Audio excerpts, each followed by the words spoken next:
प्रश्न क्या कह रहा है कि सिद्ध करे कि 5 माइनस रूट 3 क्या है, अपरमेय संख्या है।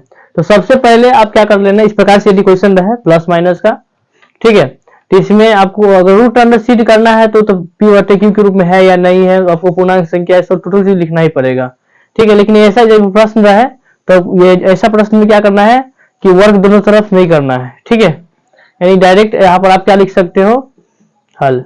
सबसे पहले सिद्ध क्या करना है, तो अपरमेय संख्या, यदि अपरमेय संख्या सिद्ध करना है तो आपको मानना पड़ेगा परिमेय, ओके। तो उसके लिए क्या करेंगे, सबसे पहले आशिक ने आपको देहात फोड़ फाड़ देते हैं, जो डंडा बना के लाए हैं, लाओ डंडा उधर गाड़ी से, मोबाइल चला रहा है गधा, आई गधा को चलो ध्यान दो, बाद में देख लेना। तो सिद्ध क्या करना है, 5 माइनस रूट अंडर क्या है 3, परिमेय संख्या, अपरमेय संख्या है ना। तो उसके लिए क्या करेंगे, मान लेंगे, इस प्रकार से लिख लेना है कि मान लिया कि 5 माइनस रूट 3 कौन संख्या है, एक परिमेय संख्या है, एक परिमेय संख्या है, परिमेय संख्या है। अपरमेय तो सिद्ध करना है ना, अब हम परिमेय मानेंगे तब ना परिमेय सिद्ध करेंगे, अब जो मानेंगे तो हो ही गया, तो सिद्ध करना करना है, चलो हो गया सिद्ध, ठीक है। तो हम मान लिए कि 5 माइनस रूट 3 क्या है, परिमेय संख्या है, ठीक है, जो p बटे किसके रूप का है, q के रूप का है, q के रूप का है, जहां p और तथा q क्या है, पूर्णांक संख्या है, पूर्णांक संख्या है, q इज नॉट कल क्या हो जाएगा 0। तो हमें क्या करना, यदि हम बोल दिए प्लस बीच में माइनस प्लस का इस प्रकार से दे रहे हैं तो साइड चेंज कर देना, यानी कि आप लिख देना कि -3 रूट अंडर 3 p बटे q के रूप का है, ठीक है। देखो माइनस में जो रहे उसको इस साइड भेज देना, जैसे कि माइनस में है, अगर अंक रहता है या प्लस में रहता है तो भेज देना, लेकिन इसमें यह माइनस में आएंगे इसको साइड भेज देंगे, 5 बराबर लिख देंगे। यह देखो सबसे पहले इसको इस साइड भेज देना है और रूट को इस साइड भेज देना है, यानी 5 माइनस ये प्लस में आएगा तो माइनस में, p बटा q माइनस आ गया, ये प्लस माइनस में आएगा तो प्लस में, ठीक है। अब हमें इसका कर लेना बटा पके जोड़ घटाओ, यानी q इसका एलसीएम आ जाएगा, q से गुना होगा 5q, q से q कट गया तो p बराबर रूट अंडर क्या है 3, ठीक है। तो यहाँ पर नीचे दिख रहा होगा आप लोगों को, यहाँ तक नहीं दिख रहा, यहाँ तक दिख रहा है, तो यहाँ पर लिख देते हैं नहीं कटने वाला कैसे काट दे, गुना एलसीएम करेंगे ना।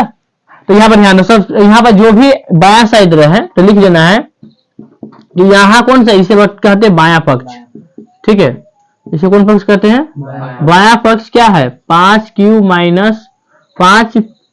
माइनस p बटे q, परिमेय संख्या है, कौन संख्या है, परिमेय, p बटे q के रूप में है, परिमेय संख्या है। और दायां पक्ष रूट अंडर 3, ये कौन संख्या है, तो अपरिमेय संख्या है, अपरिमेय संख्या है, अपरिमेय संख्या है, ठीक है। जबकि आपको मालूम है कि परिमेय संख्या अपरिमेय संख्या ये दोनों बराबर नहीं होता है, ठीक है। जबकि लिख लेंगे कि परिमेय संख्या इज नॉट कल होता है अपरिमेय संख्या, ये दोनों एक दूसरे के क्या हो सकते, बराबर नहीं हो सकते, परिमेय संख्या इज नॉट कल अपरिमेय संख्या, ठीक है। यह क्या है, अमान्य है, यह क्या है, अमान्य है, अतः लिख देंगे लास्ट में कि 5 माइनस जो रूट 3 है यह कौन संख्या है, अपरिमेय संख्या है। यह हो गया कंप्लीट, हो गया। तो देखो दूसरा प्रश्न क्या कह रहा है कि 2 कितना है 4 7 के ऊपर रेकरिंग है, उसको क्या करना है p बटे q के रूप में बदलना है, तो p बटे q के रूप में यानी कि परिमेय संख्या के रूप में इसे लिखना है। तो सबसे पहले जो भी अंक दिया रहा है उसमें आप ये चेक कर लेना कि कितने अंक के ऊपर रेकरिंग है, यदि 2 अंक के ऊपर रेकरिंग है तो 100 से गुना करेंगे, 3 अंक के ऊपर रेकरिंग है तो 1000 से, यदि एक अंक पर जैसे एक अंक मतलब कितना हुआ, जैसे कि 6 के ऊपर रेकरिंग है 10 से गुना करेंगे, ठीक है। तो इस स्थिति में बहुत आसान हो जाता है समझना। तो सबसे पहले आप तो बताइए दिए कि क्या लिखा जाता है, पहले हल, इसमें आप मान लेना है, क्या कर लेना, मान लिया क्या कि x बराबर है 0.2 है, 2 कितना है 4-7 के ऊपर रेकरिंग है, यानी ये 4-7 जो बार बार आ रहा है, रिपीट हो रहा है, यानी x बराबर जो है 2.47 बार बार रिपीट हो रहा है। इस समीकरण कितना हो गया, एक हो गया। अब हमें क्या करना है, यह जो समीकरण है इसी में जितने अंक पर रेकरिंग रहेगा उतना से क्या करेंगे, गुना कर लेंगे। जैसे कि 2 अंक पर रेकरिंग है तो कितना से गुना करेंगे, 100 से। तो वही इसमें समीकरण 1 जो लिखा हुआ है यहाँ पर लिख देंगे समीकरण कितना, 1 में है ना 100 से, हाँ समीकरण आप नहीं समझ आया इसको, समीकरण 1 में 100 से क्या करने पर, गुना करने पर। आप गुना कर लो तो 100 में जब भी 1 से गुना करोगे तो आएगा कितना, 100x आ जाएगा। 100 में कितने अंक है, 3 अंक है, इकाई दहाई सैकड़ा, 3 अंक ले लिए, कितना आया 247। बाकी सब जो बचा यहाँ से लेके 4-7 बचा, तो यहाँ लिखना है 4-7 डॉट डॉट डॉट, समीकरण कितना हो गया, 2 हो गया। 2 में से एक को घटा लेना है, यहाँ लिख लेना है समीकरण 2 में से एक को क्या करने पर, घटाने पर।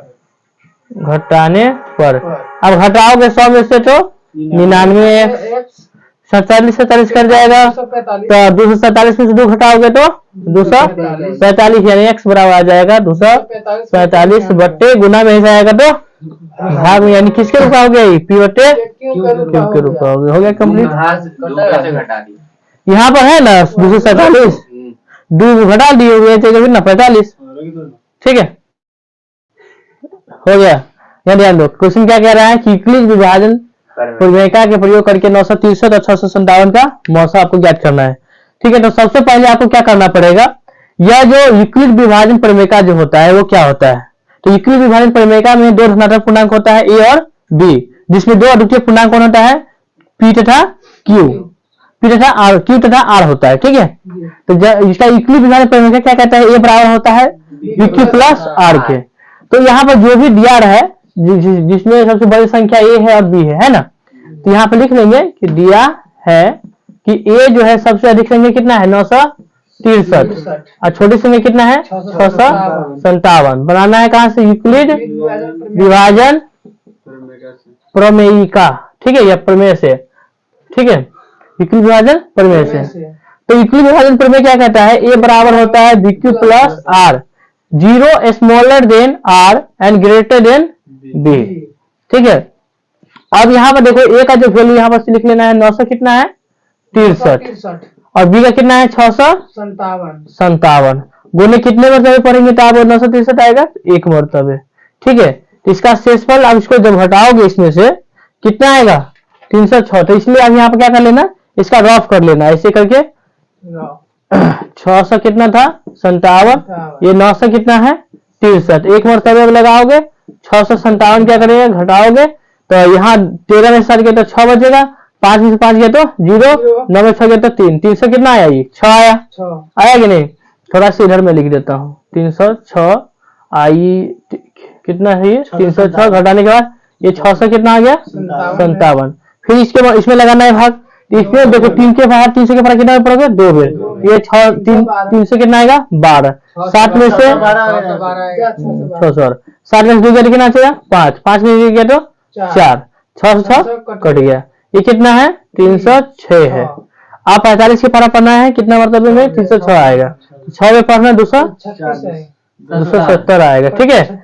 इसको घटाओगे तो आपको आ जाएगा कितना 36, यहाँ पर 45 है लिख लेना है, 45 के पारा पढ़ना है कई मरतबे में आ जाएगा, तो 1 मरतबे में 36 घट जाएगा, बचेगा कितना 9, यहाँ कितना है 36, तो 900 कितना होता है 36, ये आपको जो है कट जाएगा, ओके। तो यहाँ पर जो आपको मालूम होगा इसे ए कहते हैं, ये होता है बी होता है क्यू होता है आर, सब में से A B Q R, A B Q R, ऐसे ही करके स्टेप बाय स्टेप बनता है, पहला स्टेप, सेकेंड स्टेप, दूसरा, तीसरा, चौथा, 5, यानी 5 स्टेप आएगा इसमें। तो देखिए यहाँ पर ए बराबर बी क्यू, बी हो गया क्यू, क्यू कितना 1 और शेषफल कितना आया था 306, ठीक है। सेम उसी प्रकार से इसमें देखना ए कितना है 657, बी कितना है 306 गुने क्यू कितना है 2 और शेषफल कितना आया था 45। सेम इसमें भी वही करना है, ए कितना है 306, बी कितना है 45 और क्यू कितना है 6, शेषफल कितना आया था 36। सेम इसमें वही करना है, ए कितना है 45, बी कितना है यहाँ पर, बी 36 गुने, और यहाँ पर देखो यहाँ पर 36 कितना है, क्यू है 4, और शेषफल जो आया कितना, 0 कैसे आ जाएगा, यहाँ एक के मरतबा भी आएगा, ठीक है। 36 से कम 36, और शेषफल बचेगा 9। यहाँ पर कितना है 36, यहाँ 9 के पढ़ा पड़ेंगे 4 9 9 चौक होता है 36, शेषफल क्या आ जाएगा 0, यानी कि इसका मौसम जो आएगा किसका 963 और 657 का, यहाँ लिख लेना क्वेश्चन में 963 और किसका 657, इन दोनों का मौसम आएगा कितना 9 आएगा। ओके, इस प्रकार से हमें ज्ञात कर देना है। रोक लो इसको, तो दिक्कत है किसी को, स्टार्ट हो गया। चलो क्वेश्चन को ध्यान दे दो, एग्जाम में बहुत ज्यादा होता है, ठीक है। आपको क्या करना है, सीध कीजिए है ना कि √2 क्या है, अपरिमेय संख्या, ठीक है। उसके लिए आप सबसे पहले आपको क्या करना पड़ेगा, हल है ना। मान लेना कि मान लिया कि √2 जो है एक कौन संख्या है, एक परिमेय संख्या है। कौन संख्या है, एक परिमेय संख्या है, परिमेय संख्या है जो किसके रूप का है, P/Q के, P/Q के रूप का है, जहां P तथा Q क्या है, Q पूर्णांक संख्या है। कौन संख्या है, पूर्णांक संख्या है। Q इज नॉट इक्वल क्या है, 0। आपको क्या करना है, देखो जब ये बोले सिंगल है, यानी कि सिंगल यानी इकलौता बेटा क्या होता है, खच्चर होता है थोड़ा सा, है ना। तो ये है √2 कितना है 2 बराबर P/T किसके रूप का है, Q। अगर सिंगल रहे प्लस माइनस कुछ भी नहीं रहे तो दोनों तरफ वर्क कर देना, दोनों तरफ क्या करने पर वर्क करने पर, लिखने दोनों तरफ वर्ग करने पर, वर्क करोगे तो √2 के क्या होगा, ये होल स्क्वायर बराबर P/Q का क्या होगा, होल स्क्वायर। स्क्वायर से रूट कटेगा क्या बचेगा 2, ये होगा P²/Q², है ना, P²/Q²। इसको क्रॉस गुना कर लेंगे, एक Q उसके पास जाने देंगे, तो 2Q बराबर P²/Q। एक इसको इसके पास चला गया, एक ही क्यों नहीं बचा इसके पास। अब यहाँ लिखेंगे नीचे टेक लिखा है ना, नीचे क्या कर लेंगे, यहाँ लिखेंगे, यहाँ बाया पक्ष 2Q कौन संख्या है, परिमेय संख्या है, परिमेय संख्या है, ठीक है, संख्या है। और P²/Q एक भिन्न संख्या है, क्या है, एक भिन्न संख्या। कैसे लिखते हैं, भिन्न बट्टा वाला, एगो अंश है एगो हर है, ऊपर में क्या होता है अंश और नीचे में हर, ठीक है। तो यहाँ बायां पक्ष परिमेय संख्या है और दायां पक्ष क्या है, भिन्न संख्या है, भिन्न संख्या है, ठीक है। जबकि आपको मालूम होगा, क्या लिखेंगे, जबकि परिमेय संख्या इज नॉट इक्वल होता है, मतलब परिमेय संख्या अभिन्न संख्या कभी भी एक दूसरे के बराबर नहीं होता है। पर लिखेंगे परिमेय संख्या यहाँ लिख देता है, परिमेय संख्या इज नॉट इक्वल क्या होता है, भिन्न संख्या, परिमेय संख्या भिन्न संख्या होता है, ठीक है। यहाँ इतना समझ आ गया। अब हमें क्या करना है, ये क्या है, अमान्य है, क्या लिखेंगे, यह अमान्य है, यह अमान्य है, इस कारण क्या लिख देंगे, √2 क्या है, अपरिमेय संख्या, अपरिमेय संख्या, हो गया खत्म। देखो क्या कह रहा है क्वेश्चन, क्या किसी भी प्राकृतिक संख्या, कोई प्राकृतिक संख्या तो मालूम होगा 1 2 3 4 5 6 सब क्या है, प्राकृतिक संख्या नेचुरल नंबर है, n के लिए यदि 6n अंक पर 6n जो है अंक 0 पर क्या समाप्त यानी 0 पर समाप्त हो सकता है या नहीं। तो सबसे पहले आपको क्या कर लेना है, इसको हल लिख लेकर यहाँ लिखेंगे कि यह जो 6 प्राकृतिक जो संख्या है ना, 6 प्राकृतिक संख्या है, इसको अभाज्य गुणनखंड आप कीजिएगा ना, तो 2 गुने 3 दूनी क्या होता है 6, है ना। तो यहाँ लिख देना कि हर का, आके यहाँ पर लिख अभाज्य गुणनखंड करनी किए हैं ना, तो क्या आया है 2 है ना, 2 के भाग कितना आया है 1 आया है, यानी कि सीधे कहेंगे 2 गुने 3 आया है। 2 गुने क्या है, हर का अभाज्य गुणनखंड 2 गुने 3 है। जो